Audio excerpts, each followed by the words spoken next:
السلام علیکم۔ Story time میں خوش آمدید۔ مختصر معلومات میں آج ہم آپ کو بنی اسرائیل کے ایک مالدار شخص کے قتل ہونے اور پھر زندہ ہو جانے کے حوالے سے ایک واقعہ سنائیں۔ حضرت عبداللہ بن عباس رضی اللہ تعالیٰ عنہ اور دیگر کا قول ہے کہ بنی اسرائیل میں ایک مالدار بوڑھا شخص رہتا تھا جس کی کوئی اولاد نہ تھی۔ اس آدمی کے بھتیجوں کی نظریں اس کے مال پر تھیں اور وہ یہ چاہتے تھے کہ یہ شخص مرے تو اس کے مال کے وارث بن جائیں۔ ایک رات ایک بھتیجے نے اس بوڑھے شخص کو قتل کر کے ایک چوراہے پر پھینک دیا۔ کچھ کا قول ہے کہ بنی اسرائیل میں سے کسی شخص کے دروازے کے سامنے پھینک دیا۔ صبح ہوئی اور لوگوں نے جب اس بوڑھے کی لاش کو دیکھا تو جھگڑنے لگے۔ اس دوران اس شخص کا ایک بھتیجا آ گیا اور چیخنے لگا کہ یہ ظلم ہے۔ لوگ کہنے لگے کہ کس بات کا جھگڑا ہے، ہم اس معاملے کو اللہ کے نبی کے پاس لے جاتے ہیں۔ چنانچہ اس بوڑھے کا بھتیجا اور دیگر لوگ حضرت موسیٰ علیہ السلام کی خدمت میں حاضر ہوئے اور سارا واقعہ گوش گزار کیا۔ حضرت موسیٰ علیہ السلام نے فرمایا کہ اگر کوئی شخص قاتل کو جانتا ہو تو وہ ہمیں بتا دے، اللہ تعالیٰ اس کا بھلا کرے گا۔ لوگوں نے کہا کہ آپ اللہ تعالیٰ سے دریافت کریں۔ جب موسیٰ علیہ السلام نے بارگاہ الہی میں عرض کی تو اللہ تعالیٰ نے بنی اسرائیل کو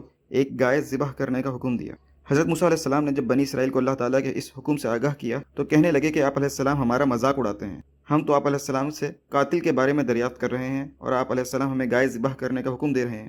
حضرت موسیٰ علیہ السلام نے جب بنی اسرائیل کی بات سنی تو فرمایا کہ میں اللہ تعالیٰ کی پناہ مانگتا ہوں اس سے کہ میں جاہلوں میں شامل ہو جاؤں، یعنی میں اپنی جانب سے کوئی بات اللہ تعالیٰ سے منسوب کر دوں جس کے متعلق مجھے وحی نہ کی گئی ہو۔ یہاں یہ بات بھی بیان کی جاتی ہے کہ اگر بنی اسرائیل کسی ایک گائے کو ذبح کرنے کا ارادہ کر لیتے تو انہیں اس کا مقصود مل جاتا، مگر انہوں نے سخت رویہ اختیار کیا جس کی وجہ سے ان پر سختی ہوئی۔ انہوں نے پہلے گائے کی صفت، پھر اس کا رنگ اور پھر اس کی عمر کے بارے میں سوالات کرنا شروع کر دیے، جس کی وجہ سے وہ مشقت میں ڈالے گئے۔ بنی اسرائیل کو حکم دیا گیا کہ وہ درمیانی عمر کی گائے کو ذبح کریں جو نہ بوڑھی ہو اور نہ ہی بچی ہو۔ بنی اسرائیل سوال کرتے گئے اور ان پر پابندیاں مزید بڑھتی چلی گئیں۔ انہوں نے رنگ کے متعلق دریافت کیا تو حکم ملا کہ گہرا زرد رنگ ہو جسے دیکھ کر دل خوش ہو جائے۔ یہ رنگ لوگوں کا پسندیدہ ہے اور اسے دیکھ کر دل خوش ہو جاتا ہے۔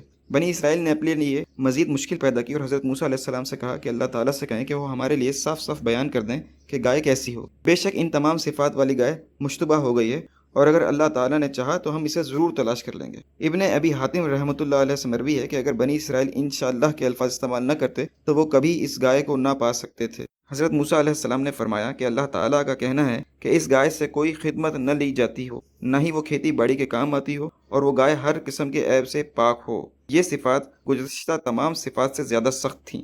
بنی اسرائیل کہنے لگے کہ اب ٹھیک ہے۔ روایات میں آتا ہے کہ بنی اسرائیل کو ان تمام صفات والی گائے کہیں میسر نہ آئی۔ پھر ان تمام صفات سے مزین گائے انہیں ایک یتیم بچے کے پاس مل گئی جس کا باپ ایک نیک آدمی تھا۔ وہ ترکے میں اس گائے کو چھوڑ کر مرا تھا۔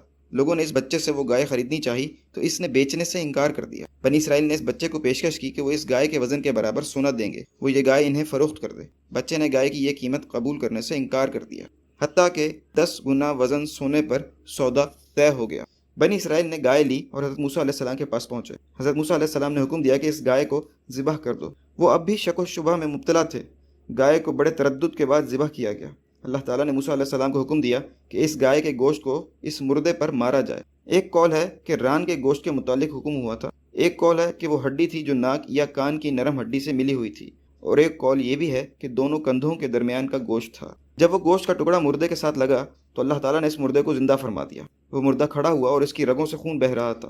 حضرت موسیٰ علیہ السلام نے دریافت کیا کہ تمہارا قاتل کون ہے؟ اس مردے نے جواب دیا کہ میرا قاتل میرا بھانجا ہے۔ یہ کہنے کے بعد وہ دوبارہ موت کی آغوش میں چلا گیا۔ سورہ بقرہ کی آیت نمبر 37 جس کا ترجمہ ہے اللہ یوں ہی مردے زندہ کرے گا اور تمہیں اپنی نشانیاں دکھاتا ہے کہ شاید سمجھ سکو۔ اور اس طرح موسیٰ علیہ السلام اور ان کی قوم نے اس بوڑھے شخص کے قاتل کو پہچان لیا اور اس کو انجام تک پہنچایا۔ اس واقعے سے ہمیں اللہ تعالیٰ کی عظمت کا پتہ چلتا ہے کہ کس طریقے سے اللہ تعالیٰ انسانوں کو مرنے کے بعد زندہ کرے گا، اور وہ جب چاہے گا مردے اپنی قبر سے اٹھ کھڑے ہوں گے۔ ہمیں امید ہے کہ آپ کو ہمارا یہ قصہ پسند آیا ہوگا۔ آپ سے گزارش ہے کہ ہمارے اس ویڈیو کو لائک کریں، اسے شیئر کریں، ساتھ ہی ساتھ ہمارے چینل کو سبسکرائب کیجیے اور بیل آئیکن کو لازمی کلک کیجیے تاکہ مزید آنے والی ویڈیوز اور معلومات سے فائدہ حاصل کر سکیں۔ شکریہ۔